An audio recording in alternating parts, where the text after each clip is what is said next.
보육의 그 의미에 대해서 한번 살펴보도록 하죠. 자, 보육이라는 것은 저 넓은 의미에서는 그 아이를 돌보고 어떤 기르는 것을 이렇게 말합니다. 어떤 좁은 의미에서의 보육이라는 것은 어떤 공식적으로 어떤 성인을 받은 기관에서 어떤 자격을 갖춘 성인이 뭐 보육 교사가 되겠죠. 어떤 부모를 대신해서 아이를 안전하게 보호하고 어떤 최적의 발달을 위해서 어떤 교육하는 것을 의미한다고 보시면 되겠습니다. 우리나라 그 보육의 그 역사에 대해서 한번 살펴보도록 하겠습니다. 우리나라 최초의 그 사회복지기관인 그 태화여자관이 그 1921년도에 개관했습니다.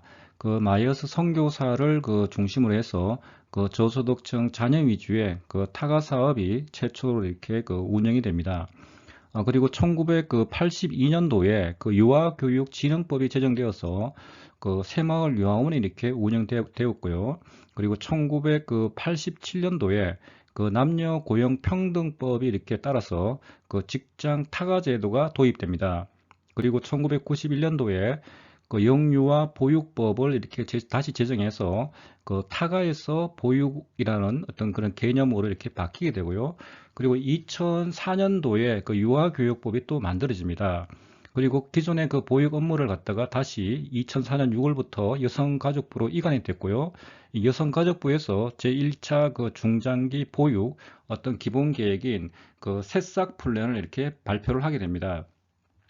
주요 내용은 그 여성의 그 사회 진출이 그 증가함에 따라서 어떤 보육 서비스의 어떤 공급에 어떤 중점을 두는 어떤 그런 어떤 정책이 되겠습니다.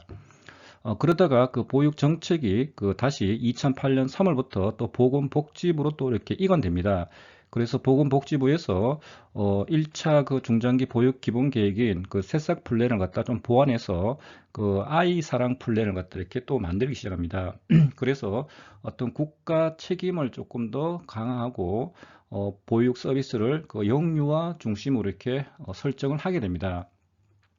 그리고 2013년도에 또 제2차 그 중장기 보육 기본 계획을 또 발표하면서 무상 보육을 도입하고 어떤 수요자 맞춤 지원을 갖다가 중점을 두게 됩니다. 그리고 2013년도에 그 보육료와 그 양육 수당을 그 전계층에 이렇게 지원하게 되고요. 그리고 2013년도에 또 그 3세에서 5세의 그 공통 그 보육 과정인 그 누리 과정을 이렇게 도입하게 됩니다. 그리고 2015년도에는 그 모든 어린이집에 그 CCTV를 또 설치하게 됩니다. 아마 이 당시에 아마 그 보육교사의 그 폭행 문제가 이렇게 사회적인 이슈가 돼가지고 이 모든 어린이집에 이렇게 CCTV를 이렇게 설치를 하게 됐고요. 그리고 또한 그 2016년도에 보육교사의 인성 및 그 자질 향상을 위한 그 보육교사의 자격 기준이 또 강화가 됩니다. 그래서 대면 교과목을 지정하고 출석 수업과 그런 출석 시험을 갖다 이렇게 치게 되고요. 그리고 현장 실습도 이렇게 확대하게 됩니다.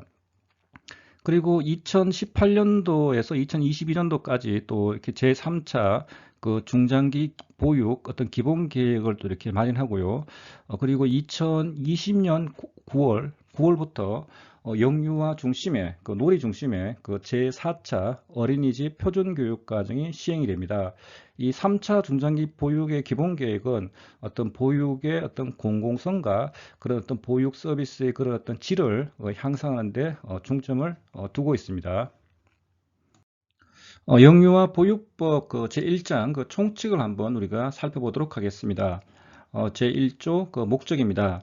자, 영유아 보육법은 자, 영유아의 심신을 보호하고 그 건전하게 교육하여 자, 건강한 사회 구성원으로 육성함과 아울러 자, 보호자의 그 경제적, 사회적 활동이 자, 원활하게 이루어지도록 함으로써 자, 영유아 및 그 가정의 복지 정진에 이바지함을 목적으로 하고 있습니다. 자, 제2조 그 용어의 정의입니다.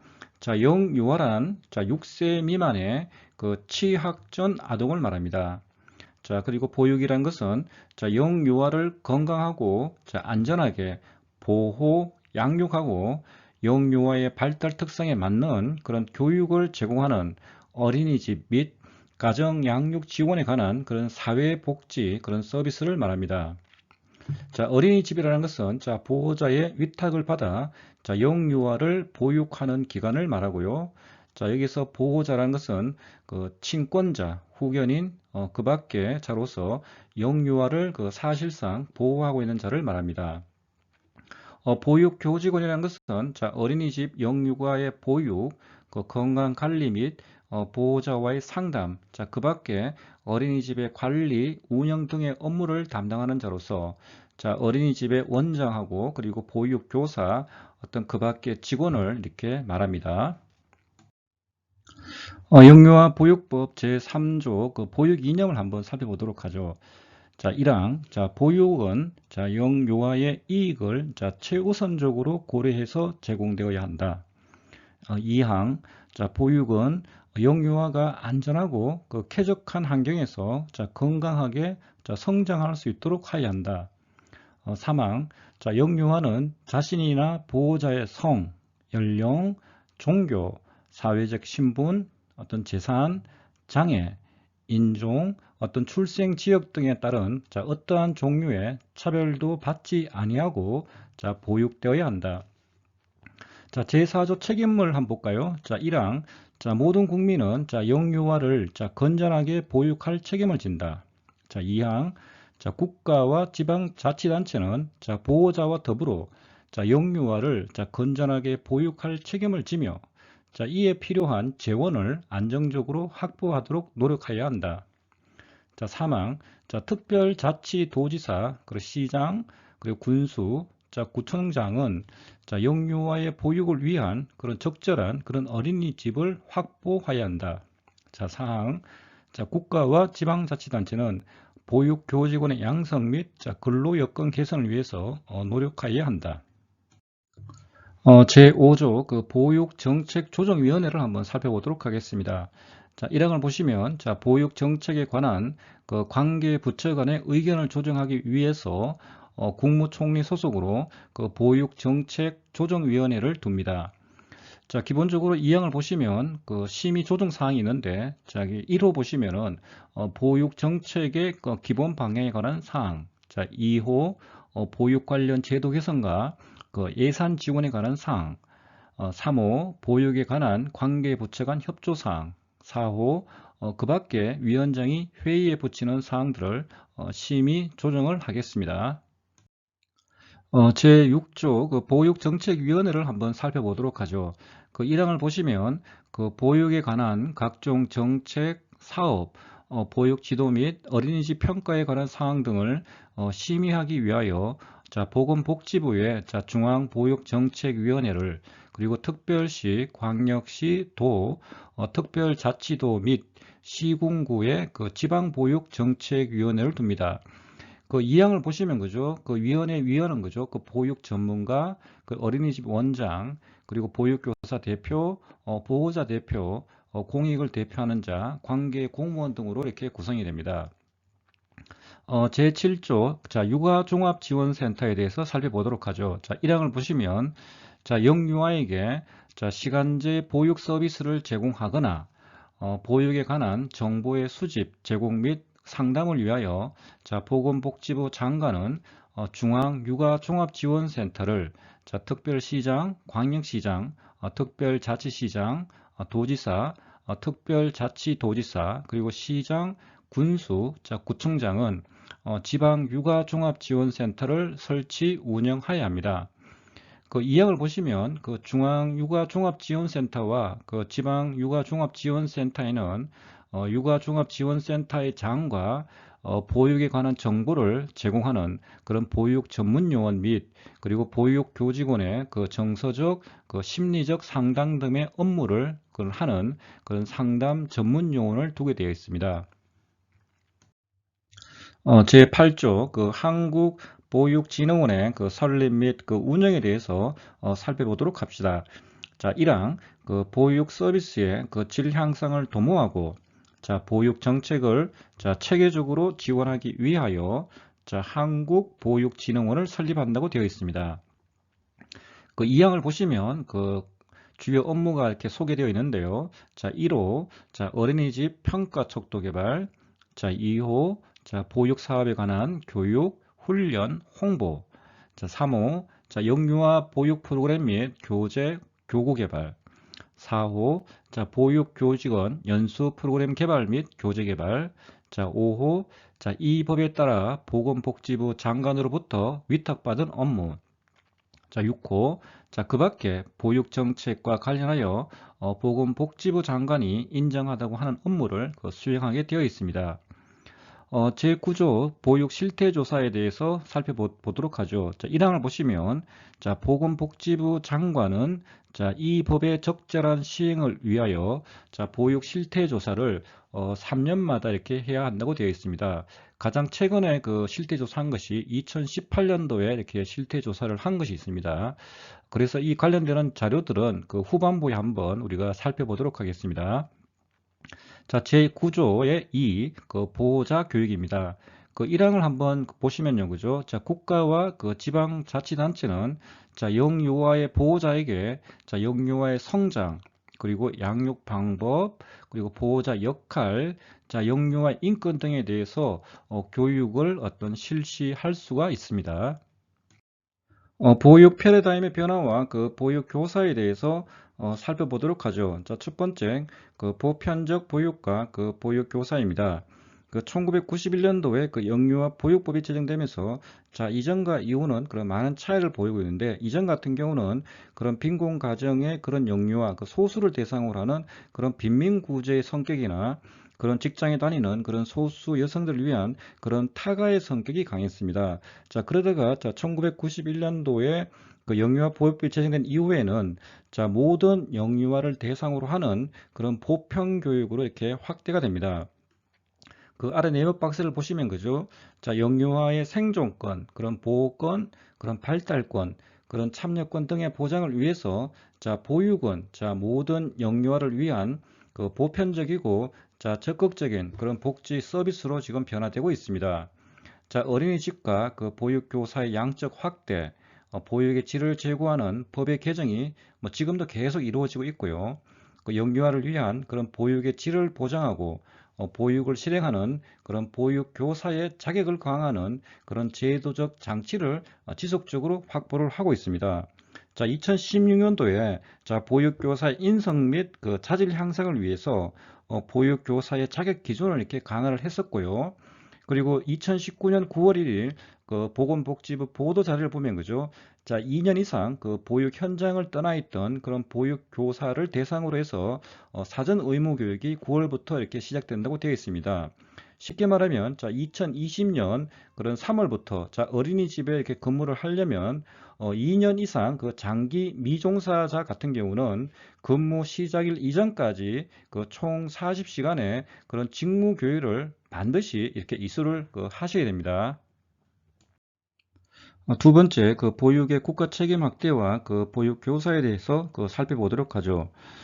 보건복지부에서 그죠? 2009년부터 그 아이 사랑 플랜을 갖다 이렇게 실시를 했죠. 여기서부터 그 보육의 국가 책임이 확대되기 시작합니다. 그리고 제2차 그 중장기 보육 기본계획 2013에서 2017인데 여기에 따라서 2013년도부터 이렇게 무상 보육이 이렇게 도입이 되고요. 보육료라든지 그런 양육 수당을 갖다 이렇게 전 계층에 이렇게 지원을 하게 됩니다. 그 밑에 하단에 그 네모 박스를 보시면 그죠? 그 영유아의 건강한 그런 성장과 발달은 그런 국가의 존립을 지탱하는 그런 토대가 될 수 있습니다. 그리고 국가가 그 양질의 그런 보육 서비스를 공급하고 자, 영유아기 그런 자녀를 둔 가정에 그런 보육비를 지원하는 형태로 보육에 대한 국가의 책임을 그럼 확대하고 있습니다.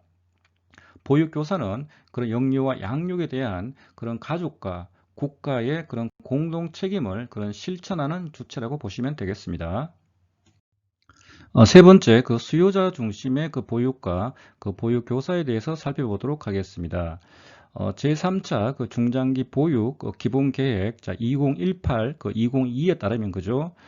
보육의 공공성이 이렇게 강조되고 있고요. 그리고 수요자 중심의 보육이 점진적으로 지금 확대가 되고 있습니다.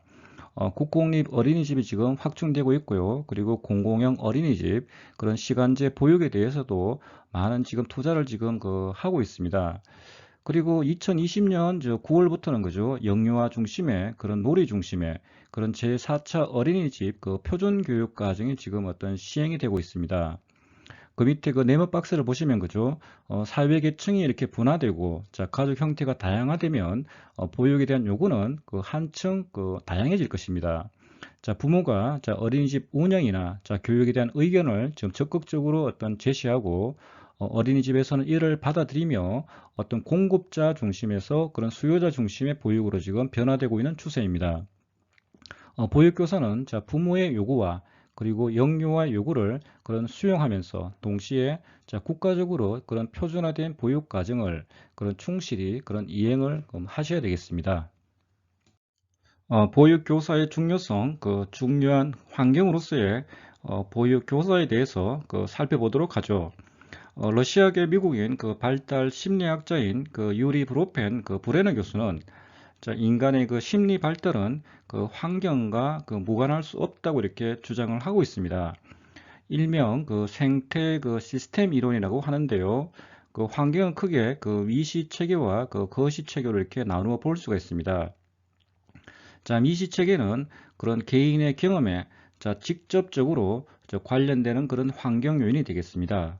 예컨대 아동이 면대면 그런 페이스 투 페이스로 직접 대면하고 있는 상태에서 그런 상호작용하는 그런 어떤 체계, 그런 환경을 갖다가 의미를 합니다. 자, 가정에서는 그 엄마 아빠가 되겠고요. 그리고 어린이집에서는 보육 교사가 미시 체계로서의 그런 중요한 그런 환경이 되겠습니다.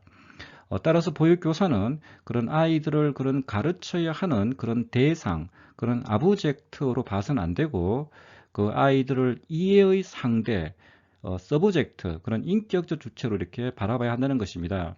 뭐 쉽게 설명하면은 그 보육교사와 그런 아이의 관계가 그런 어떤 수직적인 관계가 아니라 그런 수평적인 관계를 그런 유지해야 한다는 것이죠.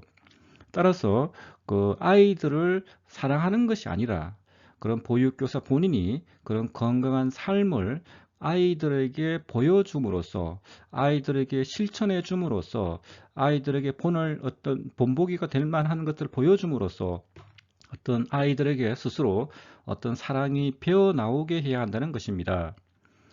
두 번째로 그 거시 체계라는 것은 그런 사회의 문화 혹은 가치, 그런 신념 체계가 그 아이들의 생각과 느낌과 그런 행동에 그런 영향을 미친다는 겁니다. 쉽게 말하면 다양한 그런 어떤 사회의 그런 하위 체계들의 그런 형태와 내용에서 그런 일관성 있게 나타나는 그런 체계를 말합니다.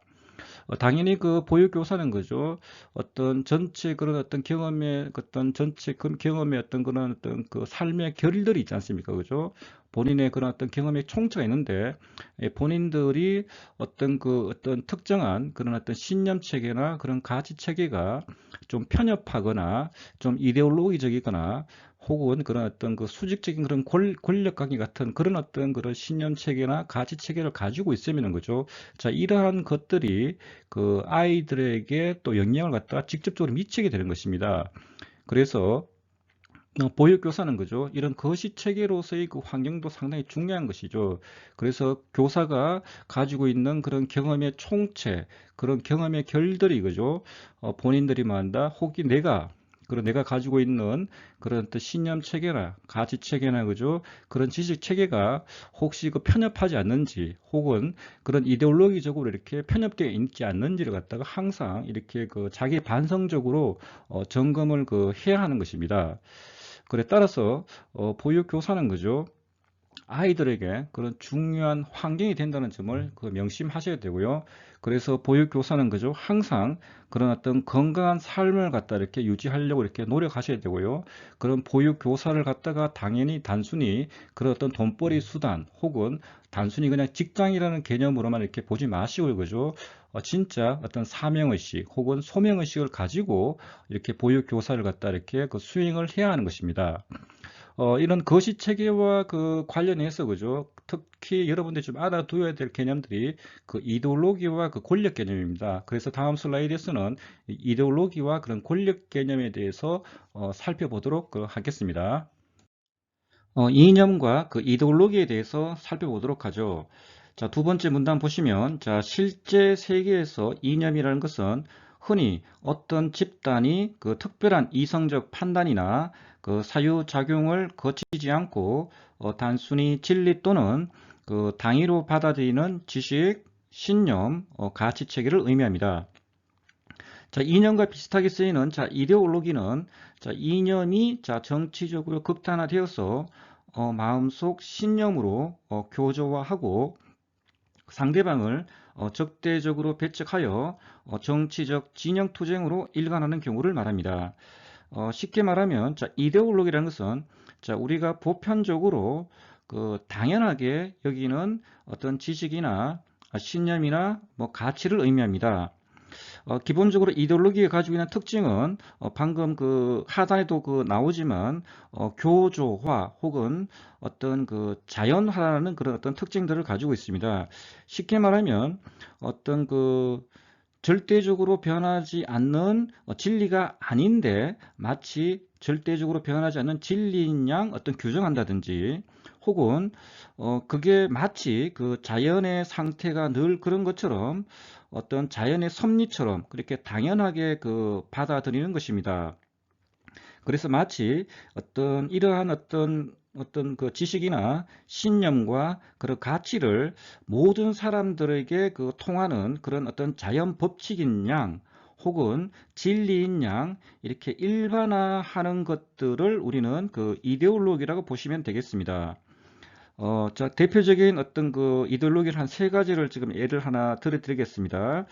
자본주의 이데올로기가 있는데 이게 가장 우리 주변에서 흔히 경쟁은 뭐 불가피하다, 뭐 때로는 좋은 것이다 이걸 하나 들 수가 있고요.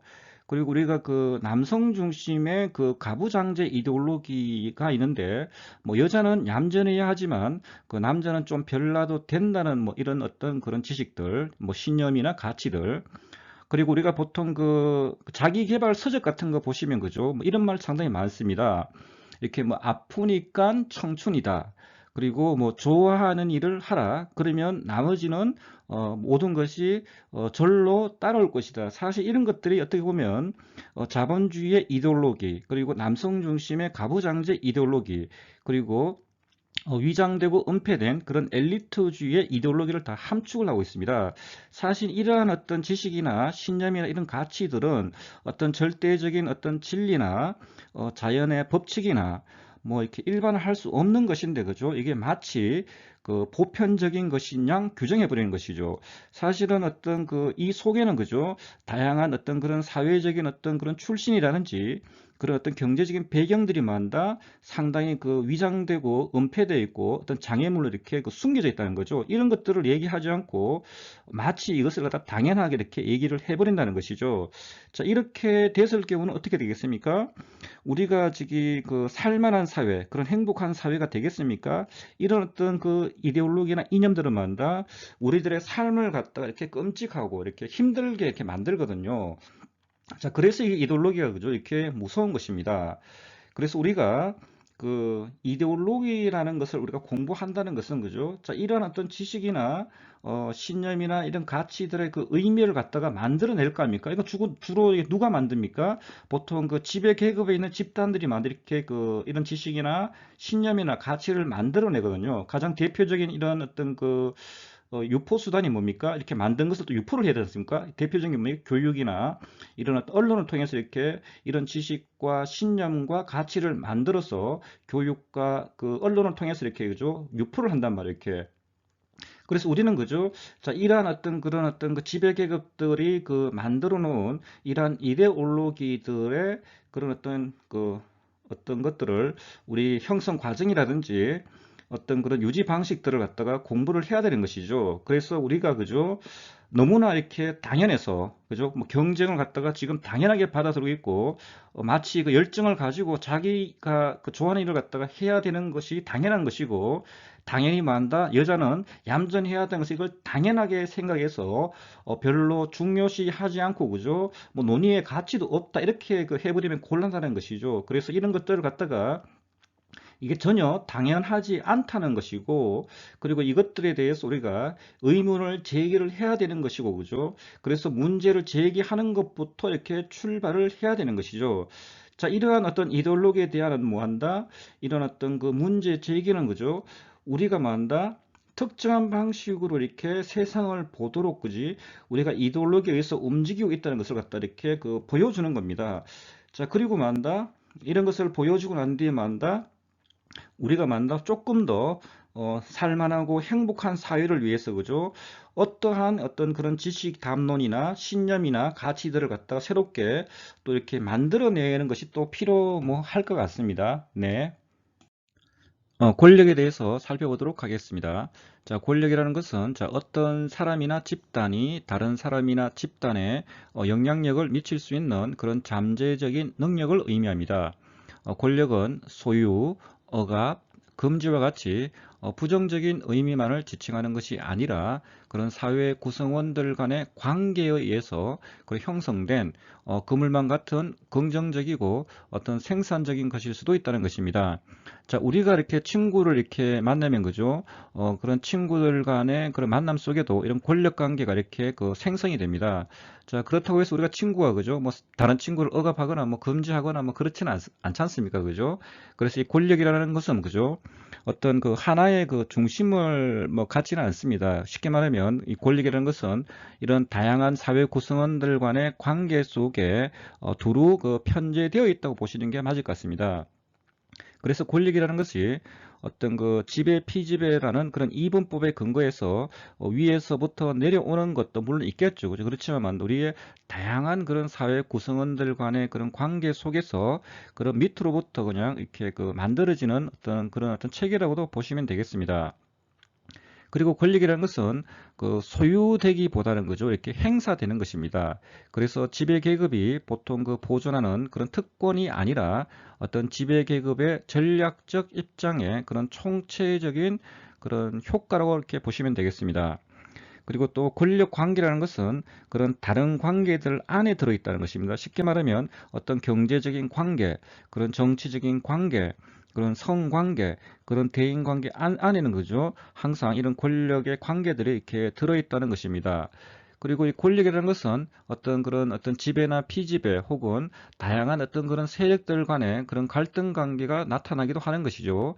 그래서 권력이라는 것이 때로는 어떤 저항을 어떤 수반하기도 하는 것입니다. 그래서 역사적으로 그죠 보면은 남성의 권력의 어떤 여성 지배 혹은 부모 권력이 어떤 자식을 뭐 지배한다든지 어떤 행정 권력들이 그죠 어떤 개인들의 삶의 방식을 뭐 지배한다든지 그죠 뭐 여기에 대해서 그죠 어떤 많은 어떤 저항들이 이렇게 뭐 나타나게 되는 것이죠.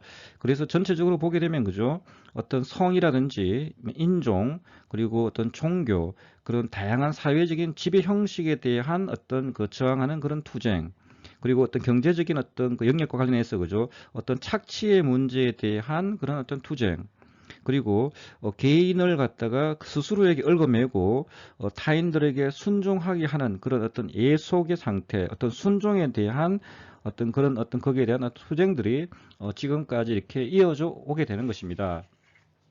그래서 우리가 그죠 권력을 너무 이렇게 부정적으로만 이렇게 보지 마시고 그죠 우리는 어떻게 하면 이런 어떤 권력들이 그죠 이렇게 좀 합리적으로 이렇게 행사되고 이렇게 할 수 있는 것을 좀 이렇게 고민을 해볼 필요가 있는 것이죠. 그래서 우리가 좋은 권력 뭐 착한 권력이 존재하지 않는다고 하는데 그죠 우리는 이런 좋은 권력과 착한 권력 같은 이렇게 어떻게 하면 만들어낼 수 있을까 그죠 그래서 우리가 그 어떤 이런 권력을 유지하기 위해서 그죠 보통 이렇게 이데올로기나 이념들을 갖다 이렇게 주입시키죠 그죠 그래서 교육이나 이런 언론들을 통해서 이런 이데올로기를 주입시키고 그래서 우리들을 갖다 이렇게 굴복시키는 어떤 그런 어떤 권력이 아니라 그죠 우리들의 삶이 그죠 이렇게 아름답게 아름다운 공간으로 이렇게 만들 수 있는 어떤 그런 권력들을 갖다가 우리가 뭐 꿈꾸는 것을 좀 이렇게 희망해 봅니다.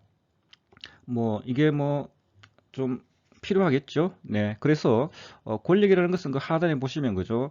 강제만 있는 것이 아니고 그죠. 우리 때로는 만다 우리들의 어떤 습관을 통해서 그죠. 등장할 때 더 큰 이렇게 안정성을 이렇게 가지게 되는 것입니다. 그래서 이 권력이라는 것은 만다 어떤 이데올로기나 그런 이념을 통해서 우리들의 그냥 두뇌 신경 조직에 그죠 이렇게 빨려들게 해서 그죠 그것을 당연하게 이렇게 생각하게 하게 되고 그래서 어떤 권력에 대해서 이렇게 순종하게 되고 복종하게 되는 이런 메커니즘이 이렇게 만들어지는 것입니다. 그래서 뭐 경우에 따라서 이렇게 여러분들 책을 읽다 보면은 뭐 자발적인 복종이다 이렇게 이런 말이 있죠. 그냥 누군가가 뭐 이렇게 뭐 강제하거나 이렇게 억압하거나 뭐 이런 것도 아닌데 그죠? 자기 스스로만 다 그런 특정 사람이나 특정 집단이나 특정 지배 계층에서 자기 스스로 그냥 자발적으로 이렇게 복종하고 뭐 순종하는 것이 이렇게 만들어지게 되는 것입니다. 우리나라 그 보육 그 실태에 대해서 한번 살펴보도록 하죠. 자, 보건복지부에서 자 2018년도 보육 실태 조사를 이렇게 벌렸거든요. 그 결과 데이터를 갖다가 한번 우리가 살펴보도록 하겠습니다. 자, 오른쪽에 그 어린이집 유형별 그 개수수를 보시면 그죠? 전체 어린이집 수가 39,181개소고요. 그죠? 국공립이 9.0%, 사회복지법인이 3.5%, 직장이 2.8%로 전체 공공보육이 차지하는 비중이 15.3% 됩니다. 그리고 민간과 가정 이 두 개를 합해버리니까 82.3%로 이렇게 다소 높은 수치를 보이고 있습니다. 그 밑에 하단을 보시면 그죠? 그 프랑스 2014년도 프랑스 같은 경우는 자 국공립이 85%, 그리고 2011년도 스웨덴 같은 경우는 국공립이 80%, 자 일본 같은 경우는 국공립이 47%, 비영리 법인이 53%를 차지하고 있고요. 뭐 독일 같은 경우도 국공립이 33%, 비영리 법인이 65%를 차지하고 있습니다. 상대적으로 우리나라 같은 경우는 그런 그 개인과 그런 민간의 그런 비중이 상당히 높게 지금 나타나고 있죠. 그래서 지금 점진적으로 국공립 비중을 조금 이렇게 높일 필요가 좀 있는 것 같습니다. 자, 그리고 이런 어린이집에 대한 부모님들의 이용자 만족도 결과를 보면 그죠? 직장이 4.37로 이렇게 가장 높게 나오고요. 그 다음에 국공립이 4.11, 그리고 민간이 3.97로 이렇게 가장 이렇게 낮은 수치를 뭐 보이고 있습니다. 뭐 3.97을 해도 상당히 높은 수치입니다. 좌측 상단을 보시면 그죠? 정부의 가장 바라는 육아 지원 정책에 대해서 그죠? 국공립 어린이집 확충이 35.9%로 가장 높은 응답을 지금 보이고 있습니다. 그 다음 순서로는 보육기관 서비스 질 향상이 17.5%, 보육 교육비 지원 단가 인상이 11.7%, 육아휴직 제도 정착 및 확대가 10.2%의 순서로 이렇게 나타나고 있습니다. 전체적으로 많은 부모님들이 이 국공립 어린이집 확충에 대한 그런 열망이 지금 높은 것으로 이렇게 나오고 있습니다. 하단을 보시면 그죠? 우리나라 출생 통계인데요, 그죠? 1970년도에 보시면 그죠? 101만 명 최고입니다. 그리고 합계 출산율이 4.53입니다. 이게 그러다가 2005년을 보십시오. 2005년 보시면은 44만 명이고요. 그리고 합계 출산율이 1.09가 됩니다. 그리고 2019년도에 보면 그죠? 30만 한 3천 명 정도밖에 안 되고요. 그리고 합계 출산율이 0.92명밖에 되질 않습니다. 현재 우리나라는 초저출산국에 해당됩니다. 오른쪽 보시면 그죠? 2018년도 OECD 자료인데 그죠? 우리나라가 그때 2018년도에 합계 출산율이 0.98입니다. 자, 이스라엘이 3.09로 이렇게 가장 높은 수치를 이렇게 보이고 있고요. 자, OECD 평균이 자 1.63입니다. 우리가 평균에 지금 많이 지금 미치지를 못하고 있습니다. 자, OECD 기준에 따르면 그죠? 이 합계 출산율이 자 2.1명 이하일 때는 저출산, 그리고 1.3명 이하일 때는 초저출산으로 이렇게 분류가 되고 있습니다. 지금 현재 우리나라는 초저출산으로 지금 국가로 이렇게 분류되고 있고요. 유일하게 지금 OECD 국가 중에 저기 한 명 밑으로 지금 이렇게 떨어져 있는 그런 상황입니다. 그래서 이런 이 출생 통계 문제도 그죠? 이렇게 잘 한번 보셔야 될 것 같습니다. 좌측 상단에 어린이집 유형별 보육교사 월급여 및 호봉을 보시면 그죠? 2018년도 전체 평균을 보면 기본급과 수당을 합쳐서 한 213만 원 정도이고요. 국공립과 법인 그리고 직장이 한 250만 원대, 그리고 민간과 가정이 한 200만 원대입니다. 그리고 한 근무 연수 같은 경우도 평균이 한 6년이고 상대적으로 이렇게 보수가 한 50만 원 작다 보니까 민간과 가정 같은 경우는 3년 전후 이렇게 근무 연수밖에 되질 않습니다. 그리고 보육교사의 대부분인 한 98%가 여성이고요. 평균 연령이 약 한 40세 정도 이렇게 나타나고 있습니다. 그 하단에 보시면은 그 보육교사 재직 현황을 보시면은 그 전체 교사가 한 23만 9천 명, 담임 교사가 한 19만 7천 명, 국고 지원을 받는 보조교사가 한 2만 5천 명, 기타 그 대체 교사와 방과후 교사가 한 1만 7천 명 정도 이렇게 그 재직하고 있는 것으로 나왔습니다. 우측에 보시면 우측 상단을 보시면은 그 보육 시간과 그 휴게 시간 나오는데 그 2018년도 같은 경우는 그 보육 시간이 8시간 33분 그리고 휴게 시간이 44분이 옵니다. 법정 일일 총 근로 시간이 8시간인 점을 감안하면은 조금 이렇게 많은 축에 속합니다. 그래서 이 부분을 갖다가 법정 근로 시간에 좀 맞출 수 있는 어떤 그런 노력들이 좀 필요하겠습니다. 그리고 하단에 보시면은 그 어린이집 1개당 그 아동수를 보면은 평균이 한 36.5명이고요. 그리고 보육 교직원 1인당 그 아동수가 4.1명으로 이렇게 나오고 있습니다. 오랜 시간 동안 이렇게 끝까지 뭐 강의를 들어주셔서 너무나 감사드리겠습니다. 그럼 다음 주에 또 뵙도록 하겠습니다.